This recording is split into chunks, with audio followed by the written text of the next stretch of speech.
What's going on, guys? Welcome back to Ed Gasket. If you are new to this channel, hello, my name is Ed, and today I'm going to share with you my 3 most constructive tips in making sure you get the most bang for your buck in the way that you outfit your garage, workshop, or workspace. Now, I hope you find this video so useful that you would give that subscribe button a poke so that we can continue on this journey together. Guys, before I give you tip number 1, I want to make a huge shout out to everybody who went over to edgasket.com and picked themselves up an Ed Gasket Breast Cancer Awareness t-shirt, because 100% of the profits was just donated to the Breast Cancer Research Foundation. So thank you all so much for giving this channel more than one reason to keep on filming. Guys, the first tip in making sure that you have a perfect garage workshop for your needs is something called layout. Now, layout is really important because I assume your garage, like mine, is much smaller than you would have built it had you been in charge. But you weren't in charge and your garage is small. So you can see on this side of the garage, I have a large toolbox followed by a couple of workbenches and then, of course, a couple of 3-wheeler builds. Now, what that means is that the other side of the garage is completely empty and ready to take on any larger projects like a Ferrari or a 2000 Toyota Camry. Now, this is an ideal layout because one side of your garage has all the tools and workbenches and the other has plenty of space for your full-size project. The only issue in our garage, of course, is that thing. That thing is a 4x3 fully soundproof compressor closet, which works wonders housing the loud, lousy, cheap air compressor that I never should have bought in the first place. What that means is that I need to practice what I preach in maximizing space utilization in this garage, taking all of these big workbenches and bringing them over to the opposite side of the garage in 3, 2, 1.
Alright guys, you can see we just moved everything over in the garage. We have the 3-wheeler builds, the full-size workbenches, the toolbox, the infamous compressor closet, and a few other odds and ends. But what that means most importantly is that if everything is behind me in this garage, then that means this side of the shop is completely open for a brand new full-size build to enter the garage. But before we get into introducing any new full-size builds, let's talk about tip number 2.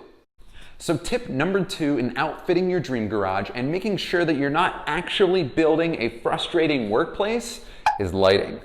Now, it doesn't matter how much space you have or how many tools you've acquired over the years. If there's not enough light shining down on your project, you will find yourself frustrated and robbing yourself of all the happiness that you promised yourself when you started building your dream garage. So let's add some more light in our workshop. Now, when I put in the ceiling of this garage, you can see I put in a ton of lighting, but that was long before I knew that I would ultimately put all of the workbenches on one side of the garage. Now, having everything on one side means we need a maximum amount of light shining down on those workbenches. So let's take advantage of this opportunity to add just one more light to our workshop. So whether you're outfitting your dream garage or you only have an opportunity to put one light and one light only in your shop, this is it. So this thing has 3 panels of 144 LEDs each, giving off about 6,000 lumen of bright, crisp white light. And it has that classic little plug on it, so all you have to do is screw it into your fixture. Now, unfortunately, we don't have that fixture up in the ceiling, so I'm going to install one, screw this light in, and we'll see what kind of results we can get.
All right, guys, all the electrical connections have been made, and the last thing to do is, of course, just hit that light switch on the wall to, number one, make sure that our connections are up to par and we don't have a fire hazard on our hands. But number two, we want to make sure that the amount of light that comes off of our new bulb was worth the $40 price tag. Without further ado, let me put that fixture in view, and in the count of 3, 1, 2, 3. Very nice.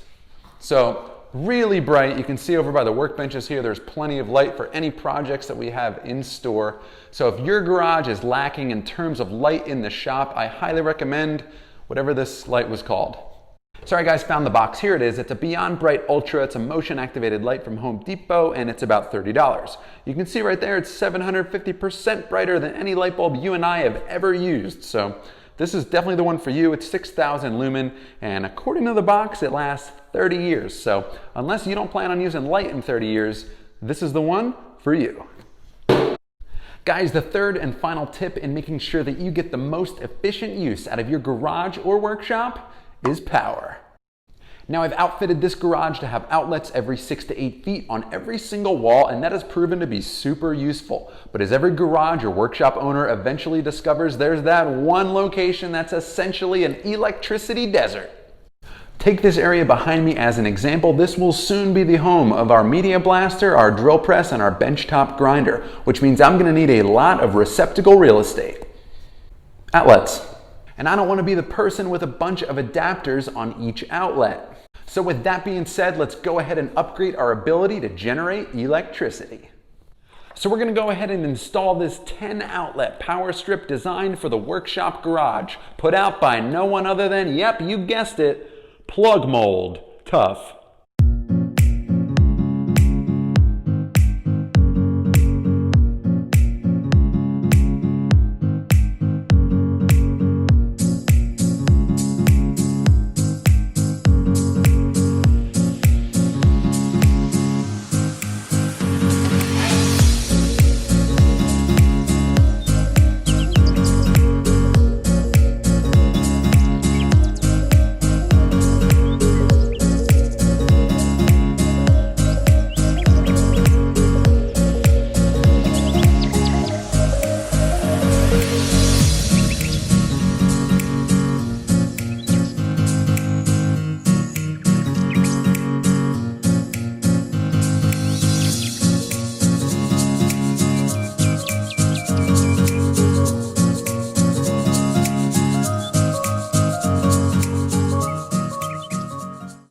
All right guys, we're all wired in, and the last step is to make sure that there's electricity running through our power strip, because the Plug Mold 3000 didn't come with a power light, so we don't know if this thing even has any juice in it.